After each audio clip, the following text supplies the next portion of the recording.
Привет, привет! Меня зовут Людмила, и с вами Людмила Шпакова в потоке.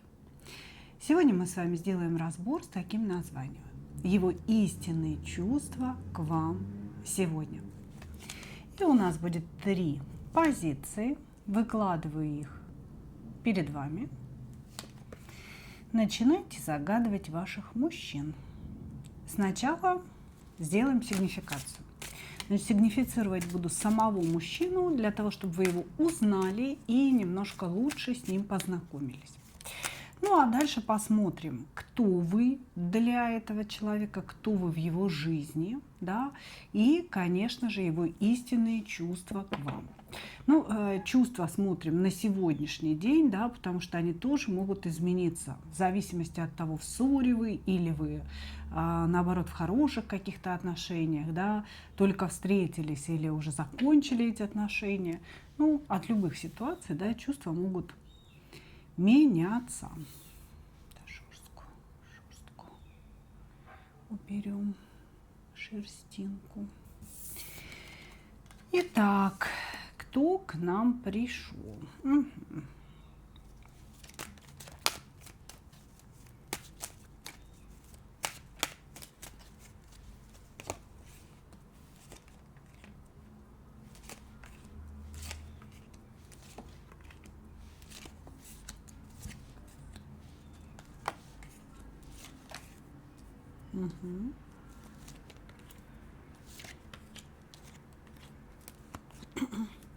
Или вы смотрите на мужа, или смотрите на женатого человека. Значит, кто к нам пришел? Пришел, знаете, такой кайфажор по жизни. Человек, у которого есть деньги, уже такого зрелого возраста человек, ну, не менее 40 лет, я бы сказала так, плюс-минус, может быть, 38, да. Значит, этот человек в своей жизни уже достаточно хорошо реализовался.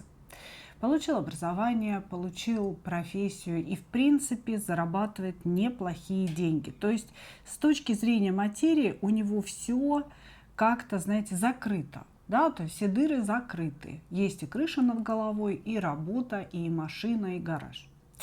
Вот, значит, и этот человек как будто бы, знаете, немножечко скучает.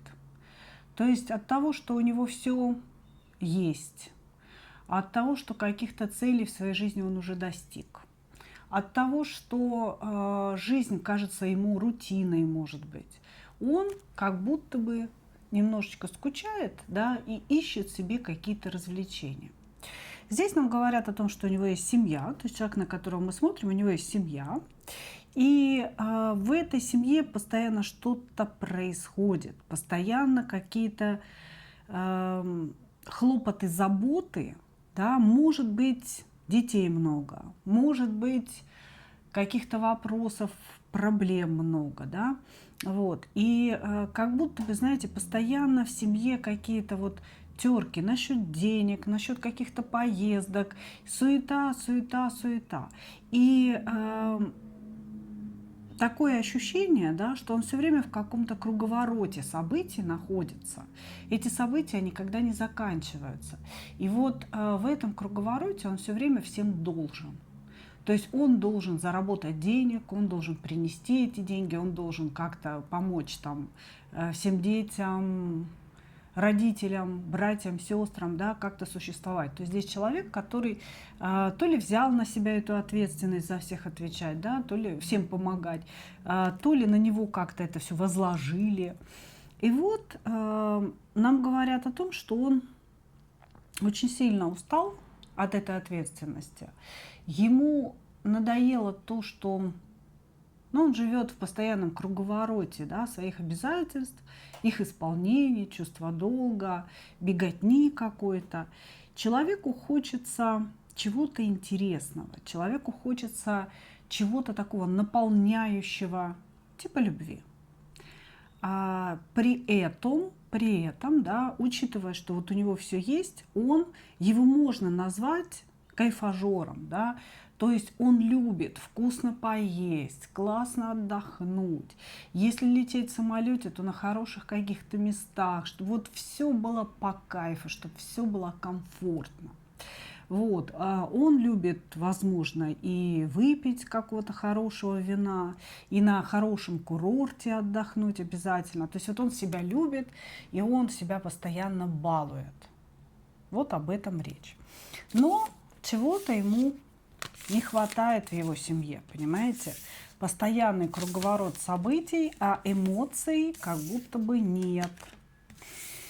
И еще вот в семье, в которой он сейчас находится, да, его воспринимают как должное. Вообще всю его работу, его достижения воспринимают как должное. А ему хочется, чтобы рядом была женщина, для которой он герой, которая его еще, может быть, мало знает, да, но та, которая будет восхищаться тем, что он делает. Вот у него такая потребность есть. Хорошо. Но давайте смотреть, кто вы для этого человека.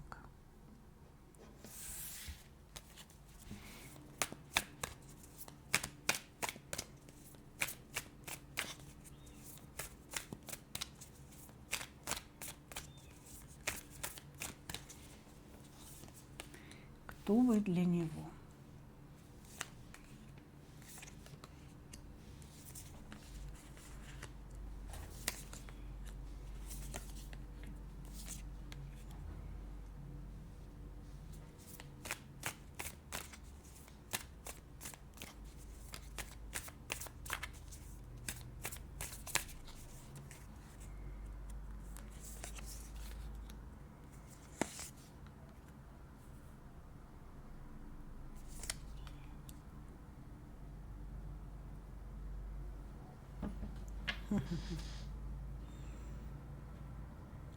Ну, я не вижу, чтобы вы были его женой, если честно. Не вижу, чтобы вы были его женой, потому что к жене интерес вроде как потерян эмоциональный, да, к вам он, в общем, на виду находится. Вы для этого человека пока еще такая неизведанная женщина, я бы сказала, потому что он вообще не выкидывает вас как королеву. Он говорит о том, что у него к вам присутствует, да, какой-то сексуальный интерес, импульс на взаимодействие, желание двигаться в вашу сторону, желание вас получить, вас завоевать. И единственное, чего он боится, разочароваться. Вот смотрите, как интересно здесь показано. Кто вы для него? Я думаю, что вы для него какой-то новый человек или человек, которого он плохо знает. И пока он испытывает определенный интерес, и, ну, собственно, вас как человека особенно не рассматривает. Он рассматривает вас как некий элемент своего достижения. Она женщина, которую я хотел бы завоевать, но хочу я этого еще не очень сильно. Да? То есть как бы у меня появился только какой-то первый интерес и первое желание. И я еще думаю, мне это нужно или мне это не нужно. Почему я так думаю? Ну, потому что я очень часто разочаровывался. Я вообще склонен к тому, чтобы разочаровываться в женщинах. Да? Я сначала ими восхищаюсь и очень-очень быстро падаю вниз, да, в своих ощущениях. Поэтому это женщина, которая мне, безусловно, интересна, но я боюсь слишком активно проявляться, я боюсь развивать эти отношения, потому что я очень боюсь своего собственного разочарования. Или он боится, что вы разобьете его сердце, как многие, да, разбивали, или что он опять себе чего-то такого там напридумывал в голове, а окажется, что вы проще, чем он напридумывал. Вот. Хорошо. Давайте смотреть истинные чувства тогда.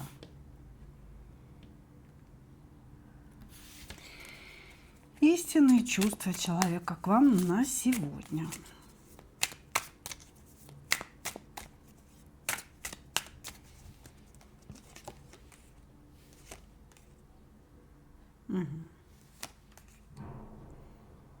Ну, такая, знаете, увлеченность, я бы сказала, вашей харизмой. Он считает вас очень харизматичной женщиной. Очень не хочет вам показать свои чувства. Не заинтересован в том, чтобы вы их видели.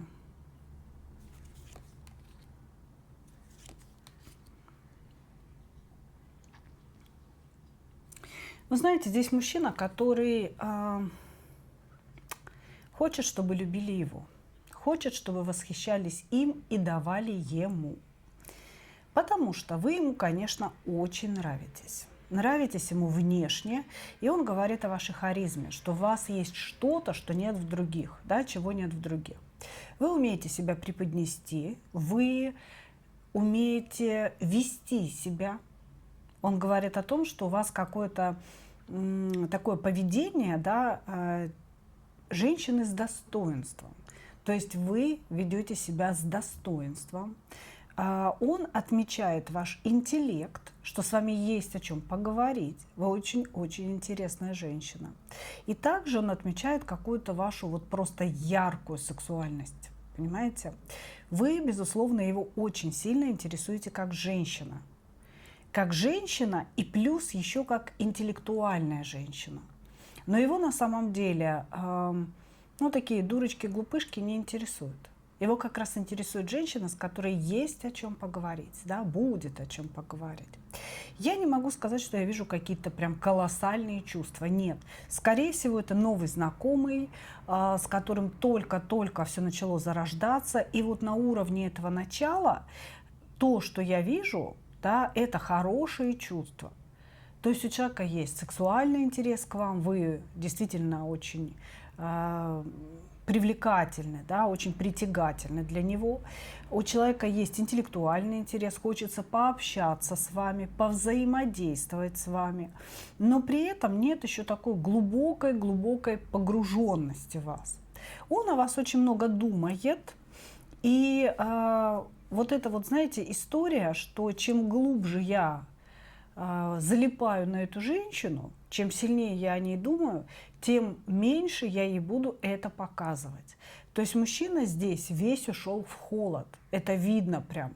Какое-то игнорирование или какие-то даже претензии в вашу сторону. Но уж точно вот он вам совершенно не показывает, что вы ему симпатичны. Или что он на какой-то первой стадии влюбленности находится. У него существует такая убежденность. Нельзя женщине показывать свои чувства. Вот, значит, притягательные, привлекательные, сексуальные вы для него, но он показывает, что не так уж ему это интересно, хочешь, проявляй ко мне интерес сама, и всячески пытается скрыть свою страсть. Может быть, это какой-то роман на работе, да, потому что здесь он вот работает над собой, чтобы не показать эти чувства, не показать вот эти эмоции в вашу сторону. Присутствует ревность, потому что он видел вас с другим мужчиной. Или это действительно на работе, или на какой-то фотографии, но он говорит, я видел, то есть он прям показывает нам, да, что я видел ее с другим мужчиной, и меня кольнула ревность.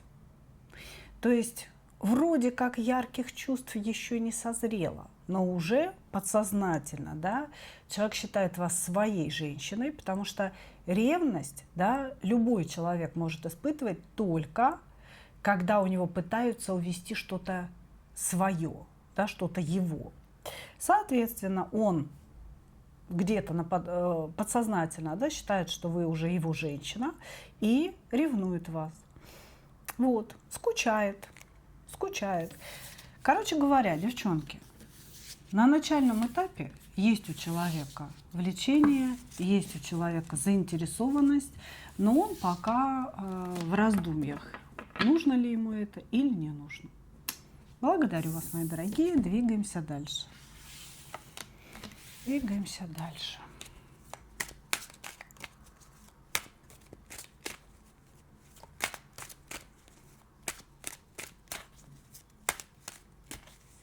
Двоечки. Угу. Одинокий, Закрытый, весь погружен в себя человек. Непризнанный гений.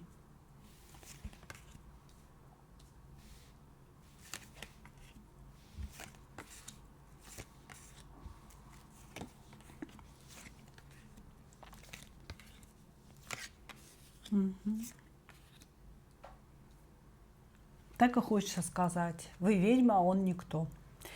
Значит, так, сейчас немножко отъеду, прям к стене прикасаюсь креслом. Значит, смотрите, что нам о нем говорят. Мужчина, который сейчас чувствует себя очень сильно одиноким. И этот мужчина был в своей жизни женат.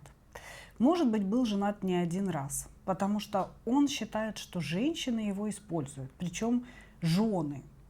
А здесь мужчина считает, что он к женщинам идет с открытой душой, с открытыми намерениями, готов всегда помочь и расшибиться в лепешку, но бабы такие стервы, да, все его использовали как рабочую лошадку, как рабочего ослика, говорит он.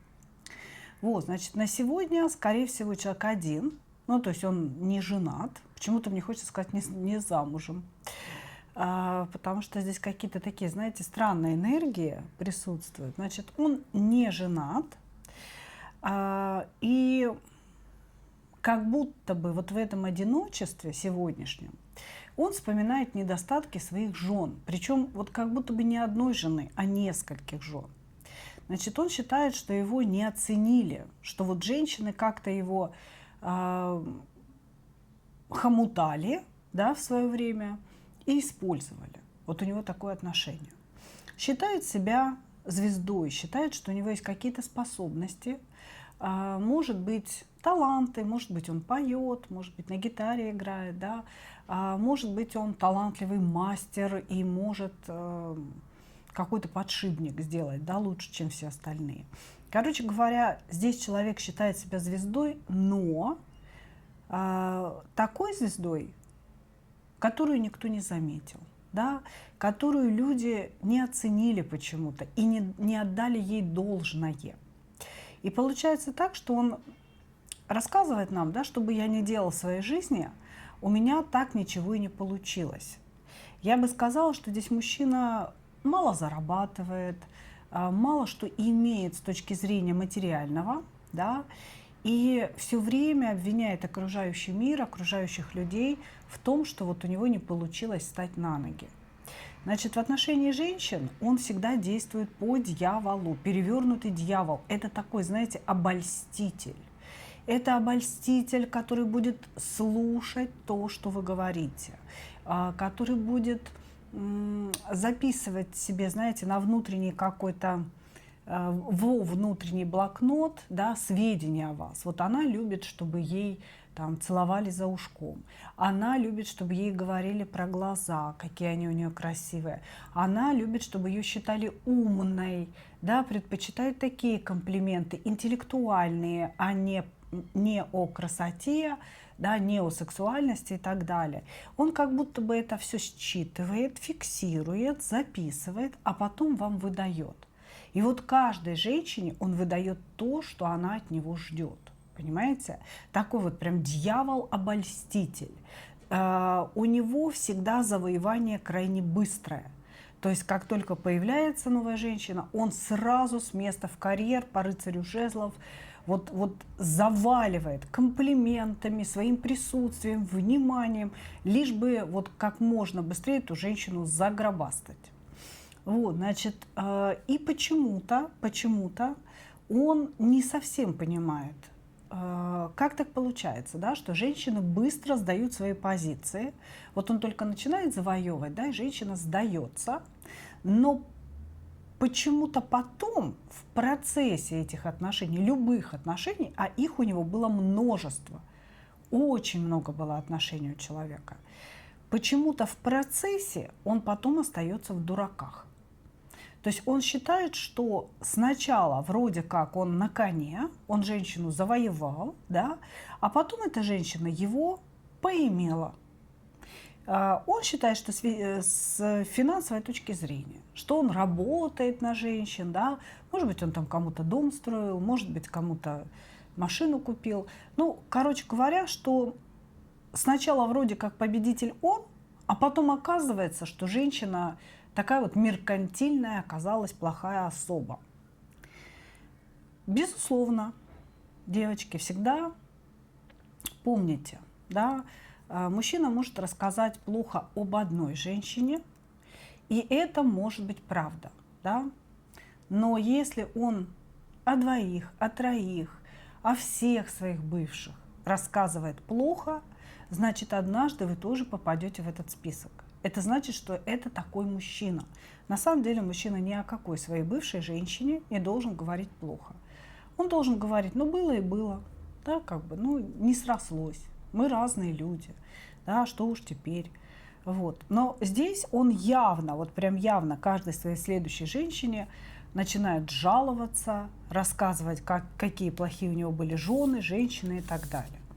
Вот. И все время ему самому кажется на полном серьезе, что его используют. Хорошо. Давайте смотреть, кто вы для него. Кто вы для этого человека?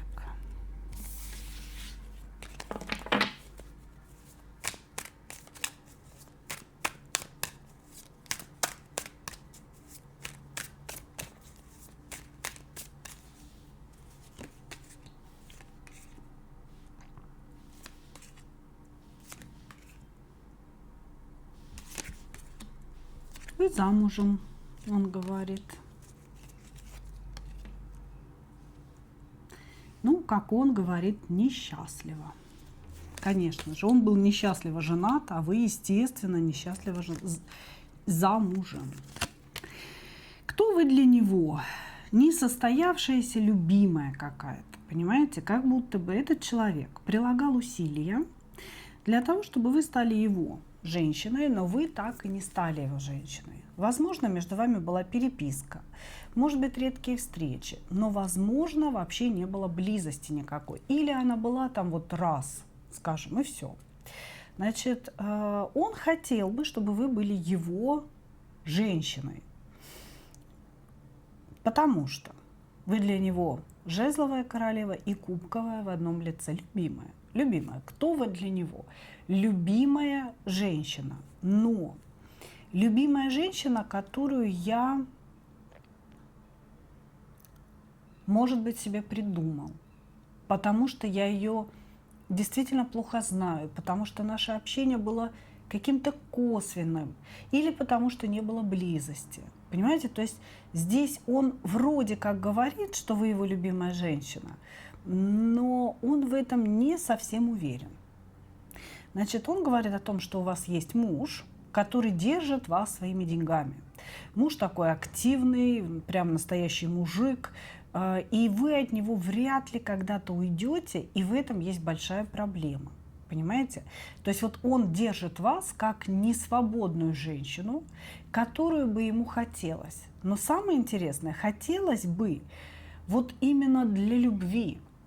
Он говорит, это моя любимая женщина, и мне хотелось бы с ней вот какого-то такого любовного романа, сумасшедшего, нереального. Но она мне не дается. То есть вы, ну, такая гипотетическая любимая, я бы так сказала. Она мне не дается. Почему? Потому что ее муж создал для нее прекрасную зону комфорта по девятке кубков, а я не могу ей обеспечить, да, переворачивается десятка пентаклей, я не могу ей обеспечить того, чего она заслуживает. Здесь дело в деньгах. Вот этот мужчина, он зарабатывает меньше, чем нужно вам для вашего существования. Он об этом знает и понимает, что, ну вот куда я лезу?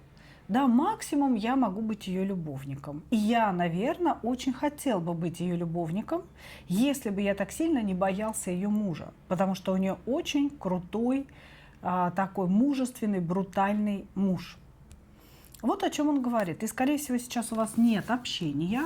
И, возможно, это общение прервали как раз-таки вы. То есть вы ему в чем-то отказали, вы что-то не захотели, и человек сейчас вот держит вас, да, на таком пьедестале, на котором вы недоступны для него. Вы для него любимая, но какая-то такая иллюзорная любимая. Любимая, которую он придумал. Хорошо. Истинные чувства к вам сегодня.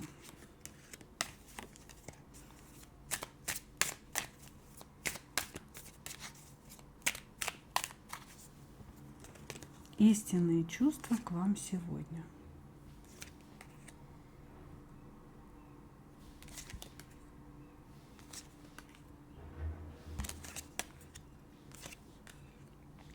То жар, то холод, то люблю, то ненавижу.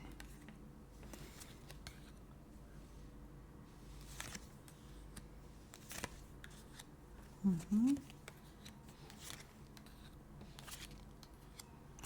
Он вспоминает какие-то моменты вашего общения, которых уже очень давно не было.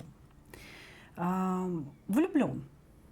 Я бы сказала, что человек здесь влюблен, но это влюбленность в вас прошлую, в ту девочку, да, или женщину, которая его устраивала, которая была мягкой, кубковой, которая, как он говорит, его любила.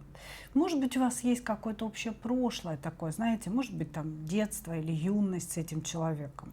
Потому что он какую-то такую отсылку, здесь карты прошлого, прошлого, прошлого. Или, в принципе, он вспоминает, да, вот момент, когда вы плотно общались и воспринимает это как некое прошлое. Человек в вас влюблен, но у него то вот засвербит в сердце, заболит что-то, затянет что-то к вам, да, то он начинает беситься, обесценивать вас и говорить о том, что да, Господи ты, Боже мой, таких, как она, полным-полно, и вообще я другую себе найду. Он за вами следит где-то в интернете, и, может быть, даже через посторонние аккаунты с вами переписывается и общается. Потому что здесь идет некое влияние тайное на вас и наблюдение за вашим поведением. Да? И вот в контексте нашей с вами современности можно предположить, что он вам пишет с другой странички Инстаграма, с другой странички Фейсбука, с какого-то вообще незнакомого аккаунта, общается, ставит лайки, пишет какие-то комментарии на вашей страничке и наблюдает за вашей реакцией. Поставили вы лайк на его комментарий, или вы его заблокировали, или что вообще происходит. То есть здесь идет какое-то тайное взаимодействие с вами, тайное от вас. Понимаете? Вот, значит, очень много сексуального желания было подавлено в этом человеке. То есть он испытывал вот прям огромное притяжение, сумасшедшее желание к вам, а потом он сам себя заставил это проглотить. Как будто бы он, знаете, вот себе сказал: все, хватит, нам нельзя ее хотеть. Может быть, вы ему сказали, что между вами ничего не будет. Может быть, вы его послали, может быть, вы выбрали мужа своего. Но здесь в какой-то момент мужчина вот прям наступил себе, знаете, на горло. Я бы сказала так. Вот хотел, все это горело внутри него, потом бац, все, хватит, не будем ее хотеть. Вот. Влюбленность присутствует, чувства есть, чувства, с которыми он борется. Ему вряд ли удастся их побороть, потому что вы для него какой-то идеал, наверное, женщина. И чем дольше вы будете недоступны для него, тем сильнее будет это чувство. Потому что здесь мужчина, он обесценивает женщину, как только она входит в его пространство. Понимаете? То есть, как только вы станете полностью его женщиной, вы сразу потеряете свою привлекательность. Понимаете, пока женщина недоступна, я к ней стремлюсь, я ее идеализирую, я из нее делаю богиню. Как только она становится моей, не такая уж она и богиня. Понимаете? Вот у него здесь какой-то такой принцип. На сегодняшний момент из-за того, что между вами молчание, из-за того, что ему приходится как-то исхитряться, ухищряться для того, чтобы о вас что-то узнать или с вами пообщаться, да, от другого имени. Вот эта игра ему очень нравится и делает вас еще более привлекательной для него. и присутствует вот эта вот влюбленность, такая болезненная влюбленность, очень похожая на некую подростковую влюбленность мужчины. Благодарю вас, двоечки. Двигаемся дальше.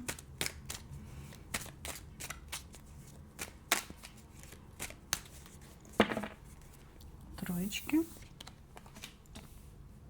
Угу. Такой, знаете, обиженка. Человек, который говорит о том, что мало что в жизни у него получается. Может быть, он потерял работу недавно. Может быть, его на работе не ценят. То есть он жалуется на то, что он делает на работе больше, чем получает. Кубковый король, дамский угодник, подкаблучник, приспособленец. Ради вкусного кусочка и ради того, чтобы жить в богатстве, наверное, так можно сказать, жить при деньгах, жить в комфорте, в красоте, в уюте, он готов приспосабливаться и готов быть подкаблучником, этот мужчина. Значит, тоже показывает рядом с ним женщину-жену. Может быть, это настоящая жена, а может быть, это бывшая жена, с которой он поддерживает очень теплые отношения. И где-то ей помогает, где-то она ему помогает. Ну, такая дружба, знаете, между бывшими. Вот. Или это настоящая жена, с которой, ну, в общем, идет какой-то взаимообмен. Вот, значит, мужчина очень мягкий. Мужчина, у которого очень много женских энергий, и он их все время скрывает. Скрывает за какой-то напускной брутальностью, понимаете?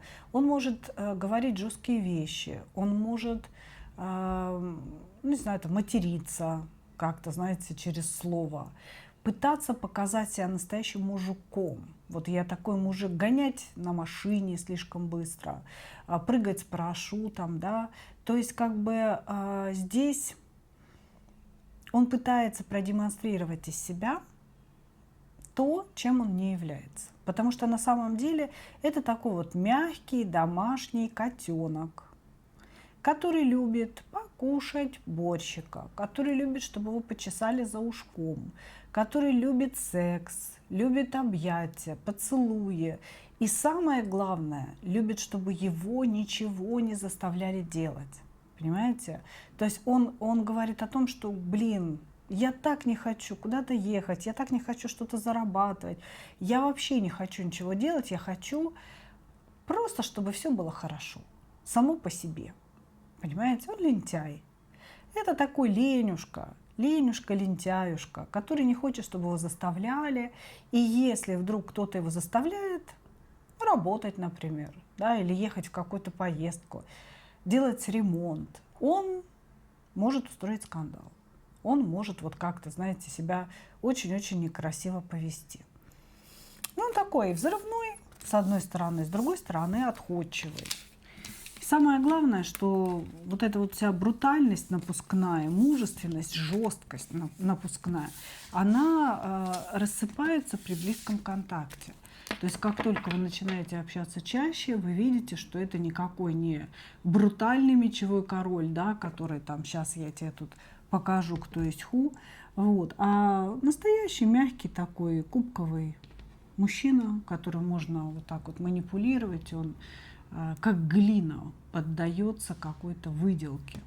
Хорошо. Кто вы для этого человека?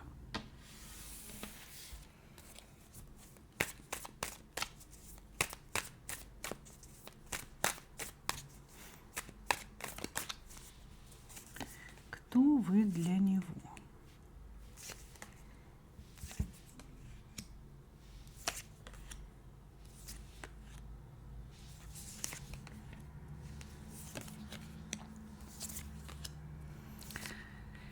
Бывшая.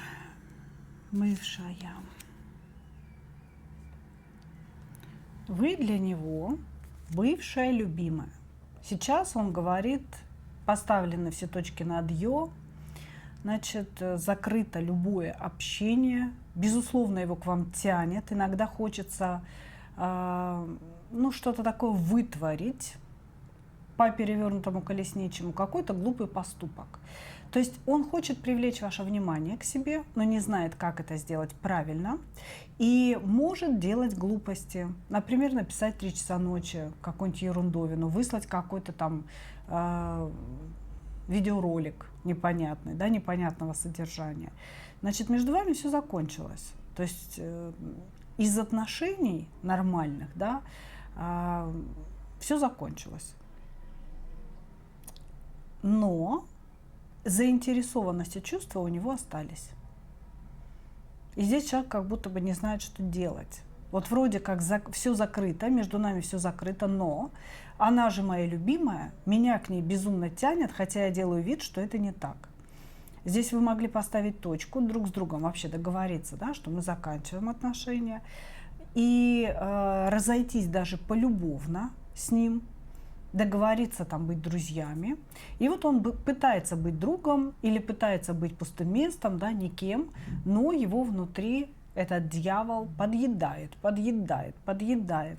Хочется общения, хочется возникнуть из ниоткуда, хочется увидеть вашу реакцию на себя, да, хочется какого-то продолжения, не хочется, чтобы это была точка. Но как сделать так, чтобы что-то началось сначала, он не знает. Поэтому его поведение, скорее всего, совершенно глупое. Совершенно глупое. Вы его бывшая женщина, таковой он вас считает. Бывшая, но тем не менее кармическая, очень важная женщина, которая не просто так приходила в его жизнь, имеет какую-то прям повышенную важность. Вот. И женщина, с которой я не хочу расставаться, к которой я хочу проявиться, с которой я хочу начать все сначала, да, но вот я веду себя все время как какой-то дебил. Хорошо. Хорошо. Давайте посмотрим его чувства к вам.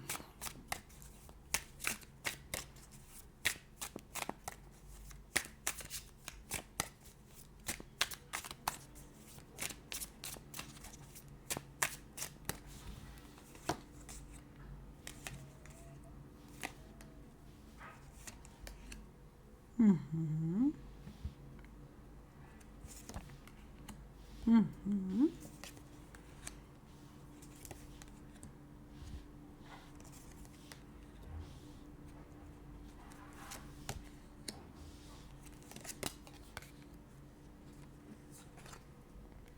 Угу.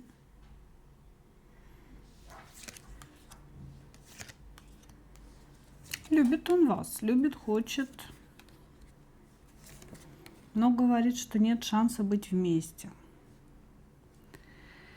Значит, здесь у человека, безусловно, любовь – это некая страсть, это некое притяжение к женщине. И он испытывает это притяжение к вам. Ему рядом с вами было офигительно. Вот вы себя так вели, да, что он чувствовал и сексуальное желание, и что его любят, и что он окружен каким-то, вот я не знаю, заботой, вниманием, и все только для него. Потому что здесь все карты любви выражены мужскими картами. Король жезлов, король кубков.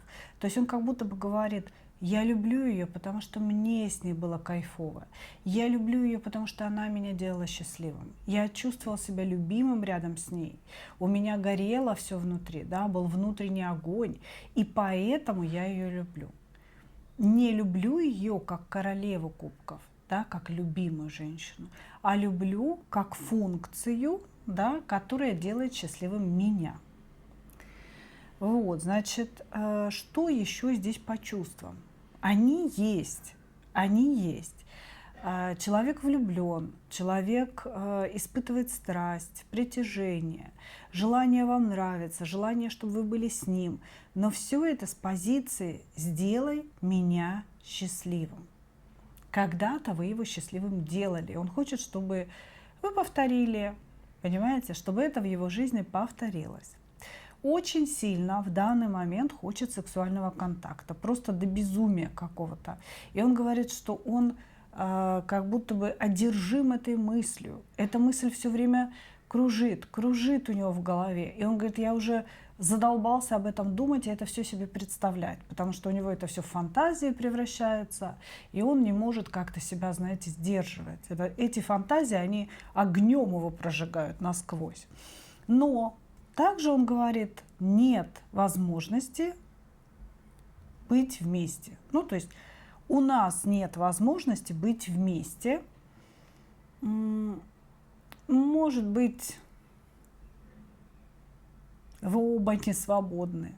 Может быть, вы не свободны. Может быть, есть еще какие-то препятствия. То здесь присутствуют препятствия, да, и присутствует несоответствие. Как будто бы реально мужчина то ли слабее, то ли беднее вас, то ли на другом социальном уровне находится. Как будто бы вам стыдно. Вы в девятке пентаклей, вы такая большая, сверху на него смотрите.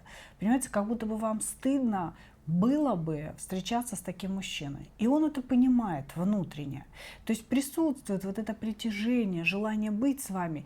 И присутствует боль от того, что я ее не заслуживаю, я ее недостоин, я до нее не дотягиваюсь, ей как-то со мной будет неловко в обществе, как-то вот меня показывать нельзя, понимаете? Вот она со мной к своим друзьям точно не пойдет, потому что меня показывать нельзя, я вот не такой, понимаете?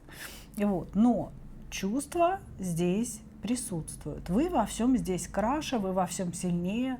Он говорит, она сильная, она очень красивая, она уверенная в себе женщина, она знает себе цену, и поэтому я ее так сильно хочу.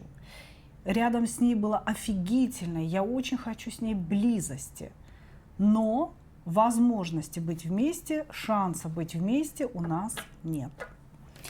Как-то так, мои дорогие. Вот такой у нас получился сегодня разбор.